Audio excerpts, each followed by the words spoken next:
السلام عليكم ورحمة الله والصلاة والسلام على رسول الله. اليوم إن شاء الله رح نعمل طريقة كبس الزيتون أو تخليل الزيتون الأسود، طريقة فلسطينية أصيلة. رح أحكي لكم على طريقة سهلة وسريعة ما بتاخد وقت. طبعا في طرق كتير لكبس الزيتون أو تخليل الزيتون.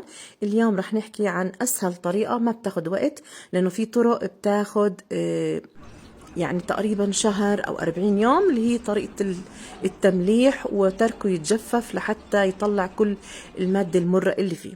ولكن اليوم طريقة أسهل بكتير رح أحكي لكم عنها. أنا عندي هون 2 كيلو زيتون أسود، الحجم الكبير. طبعا الأحجام متوفرة بالسوق، بتقدروا تشتروا الحجم والنوعية اللي بتحبوها.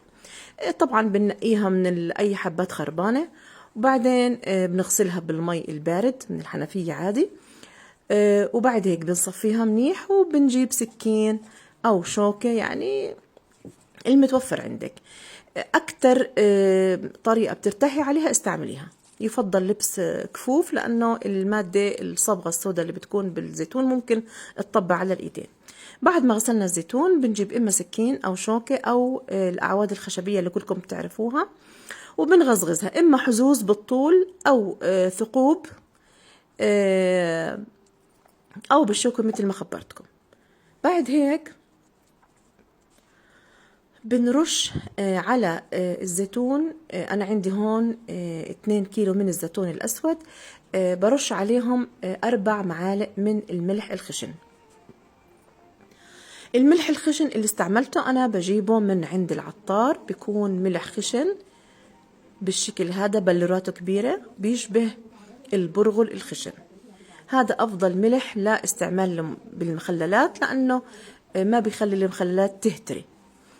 بنرش الملح وبنبلش نحرك الملح مع الزيتون. الخطوة هاي اسمها تنسيف، بننسفه تنسيف يعني بنحركه.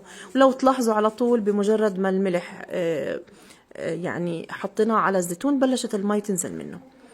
أنا هون الخطوة هاي كررتها 4 أيام. حطيت صحن على الزيتون مثل ما انتم شايفين وعليه تقل وتركته.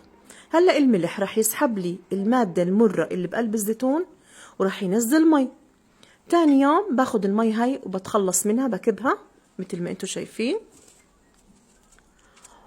راح اكررها على مدار 4 ايام. طبعا ما بنزيد ملح، لانه الملح اللي احنا حاطينه كافي، ولانه لساته موجود وما داب كلياته، فراح يستمر في عملية سحب المادة المرة من الزيتون. بس بنحركه هيك كل يوم، وبنرجع بنحط الغطا وبنحط التقل وبنتركه لتاني يوم وثالث يوم. أنا الخطوة هي أخذت معي 4 أيام. أوكي، بعد ال4 أيام، ولو تلاحظوا المي كل مادة عم بتزيد. بعد ال4 أيام بنغسله بالمي وبننقعه. النقع هون أخذ مني أسبوع. كنت أغير المي مرة الصبح ومرة في الليل، لحد ما دقته ولقيت طعمه مستساغ والطعم المر اللي فيه راح.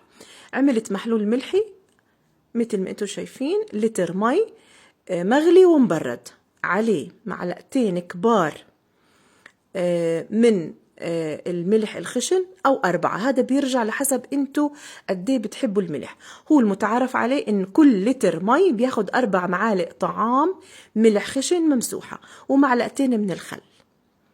بصب المي لنص البرطمان وبكملها بالزيت النباتي، وبعد 10 أيام بيكون شكله هيك وطعمه بيكون رائع. طبعا انتكم يعني بعد 10 أيام ممكن تفقدوا الطعم، لو لقيتوا لساته مش زي ما بتحبوا بتقدروا تتركوه كمان 2-3.